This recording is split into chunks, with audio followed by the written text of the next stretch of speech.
तो भक्तगणों, आपका फिर से स्वागत है हमारे यूट्यूब चैनल धार्मिक सेतु में। तो जी हाँ दोस्तों, रघुनाथ जी खुद आए थे अदालत में एक भक्त की गवाही देने। तो दोस्तों, ये लगभग 40 से 50 साल पुरानी कहानी है। एक गांव में एक भोला हुआ करता था। भोला अपने नाम के साथ साथ उसके कर्म भी भोलों वाले थे। जैसे भी कोई भी कुछ भी उससे पूछता, वो सिर्फ ये बोलता, मैं कुछ नहीं जानता, जो जाने श्री रघुनाथ जी जाने। इसी से एक भक्त की पहचान उसके भगवान श्री रघुनाथ जी से होती है। तो दोस्तों, भोला नाम का व्यक्ति पेशे से एक किसान था। तो उसकी आर्थिक हालत इतनी अच्छी नहीं थी कि वो अपना घर को ढंग से चला पाए। तो इसी के साथ साथ उसके 2 बेटा और एक बेटी थी। बेटी की उम्र हो गई थी शादी के लायक। तो उसके बड़े वाले बेटे ने उसे बोला कि उसकी हालत इतनी अच्छी नहीं है कि वो अपनी बेटी की शादी करवा पाए। इसलिए उसने बोला कि क्यों ना आप एक सेठ जी से उधार पे पैसे ले लो, और जब हमारी फसल उग जाएगी और हम उसे बेच देंगे तो उसके सारे पैसे वापसी कर देंगे। इसी के चलते भोला ने कहा, ठीक है, मैं सेठ जी से उधार लेके बाकी उससे ब्याज के साथ उसके पैसे लौटा दूंगा। तो ऐसा ही हुआ। भोला एक दिन सेठ जी के पास गया और उससे कुछ पैसे उधार के लिए ले लिए और एक तय समय तक बोल दिया कि ब्याज के साथ उसे लौटा दूंगा। तो ऐसा ही हुआ। सेठ जी ने उसे पैसे दे दिए और उसकी बेटी की शादी धूमधाम से हो गई। तो अब बारी थी तय समय के बाद उसे पैसे लौटाने की। तो भोला ने यही करा, उसने वो सारे पैसे उसे सेठ जी को लौटा दिए ब्याज के साथ। तो इसी के साथ उसने भी एक पर्चा दिया जिस पे लिखा था, भोला ने मुझे सारे पैसे लौटा दिए। तो उसने भोला से पूछा कि ये पढ़ सकते हो तुम, मैंने क्या लिखा है।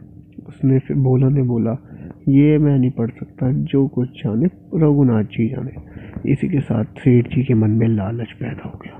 उसने बोला कि ये तो अनपढ़ है, ये पढ़ा लिखा नहीं है, इसे पढ़ना नहीं आता, ये क्या लिखा है। तो उसने पर्चा बदल दिया। उसने लिख दिया पर्चे पे कि भोला ने मुझे पूरे पैसे नहीं चुकाए, और वो पर्चा भोला को दे दिया और बता दिया इस पे लिखा है कि तुमने सारे पैसे चुका दिए। और भोला भी बेचारा खुशी खुशी अपने घर चले गया। तो लगभग कुछ समय बाद सेठ जी ने उस पर केस दर्ज कर दिया कि भोला ने मेरे पैसे पूरे नहीं दिए। फिर भोला को अदालत में बुलाया गया और उससे पूछा गया कि तुमने सेठ जी के पैसे भी दे दिए। फिर उसने वही पर्चा निकाल के जज को पकड़ा दिया और जज ने पढ़ा कि भोला ने पूरे पैसे नहीं दिए। तो जज ने भोला से पूछा, क्या तुम्हें पता है इसमें क्या लिखा है। भोला ने बोला, इसमें लिखा है कि मैंने पूरे पैसे सेठ जी को दे दिए। जज हैरान। जज ने बोला कि इसमें लिखा है कि भोला तुमने सेठ जी को पूरे पैसे नहीं दिए। उस समय भोला पूरी तरह से अंदर से टूट चुका था। उसे तो लगता था जैसे वो भोला है, पूरी दुनिया भी उसकी तरह ही है।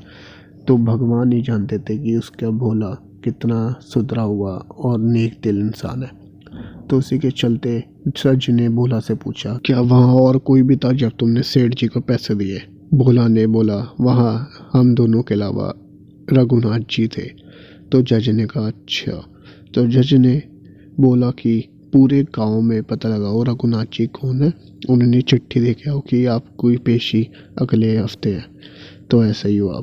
वो पोस्टमैन पूरे गांव में ढूंढता रहा, लेकिन उसे रघुनाथ जी नाम का कोई भी व्यक्ति नहीं मिला। तो लास्ट में एक पंडित ने वो पर्ची ली और रघुनाथ जी वो समझ गया कि एक उनका भक्त जो कि इस समय संकट में, और रघुनाथ जी उसे बचा सकते हैं। तो वो पर्ची रघुनाथ जी के सामने रख दी। तो वो पंडित ने भी बोला कि आप ही एक हो जो भोला को बचा सकते हो इस संकट से। तो उसके बाद पेशी का दिन आया। फिर पंडित ने 3-4 वस्त्र रघुनाथ जी के सामने पेश कर दिए। बोला कि आज आप ही भोला को बचा सकते हो। फिर जो हुआ आप भी सुन के दंग रह जाएंगे। तो भोला और सेठ जी कोर्ट कचहरी चले गए। अदालत का समय हुआ। जज ने रघुनाथ जी को 3 बार बुलाया। तो तीसरी बार एक बूढ़ा व्यक्ति लकड़ी पकड़ के झुका हुआ आगे बढ़ा चला आ रहा था। उसके मुख पे एक अलग ही तेज था। तो जज ने पूछा कि क्या तुम वहीं पे थे जब भोला ने सेठ जी को पैसे दिए। तो रघुनाथ जी ने कहा, हाँ मैं वहीं पे था। तो रघुनाथ जी ने बोला कि सेठ जी ने वो पर्ची अपने तीसरे नंबर वाले बक्से में संभाल के रखी हुई है, आप अपने कर्मचारियों को भेजें और फ़ौरन वो पर्ची मंगवाए। तो ऐसा ही हुआ, जज ने वो पर्ची ढूंढने के लिए उसके गांव में भेजा। तो ऐसा ही हुआ, पर्ची 3 नंबर बक्से में थी। तो उसी के साथ भोला को बाइज्जत बरी मिल गई। लेकिन जो व्यक्ति उस दिन वो चिट्ठी देने गया था उसने बोला कि वो ये इंसान नहीं है जिसे मैंने पर्ची दी थी, वो तो एक पंडित था। तो जज ने कहा ये क्या बोल रहे हो आप? तो उसने पोस्टमैन को दोबारा बोला कि आप पूरा गांव छाट के आए और रघुनाथ जी को लेके आए, जो व्यक्ति उस दिन आया था।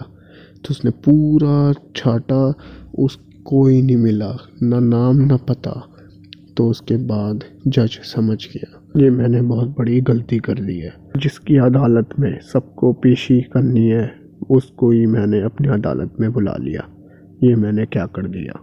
जब रघुनाथ जी मेरी अदालत में आए तो वो डंडी के साथ अपनी खड़े हुए थे और मैं बैठा हुआ था। और अब मैं शपथ लेता हूँ कि आज के बाद मैं मंदिर की सिर्फ जाके मिट्टी को अपने माथे से लगाऊंगा, लेकिन अंदर नहीं जाऊंगा शर्म के मारे। फिर उस दिन से वो वृंदावन में जाके पुजारी का जीवन जीने लग गया और हमेशा रघुनाथ जी से प्रार्थना करता है कि मेरी इस गलती को कृपया करके माफ़ कर दिए।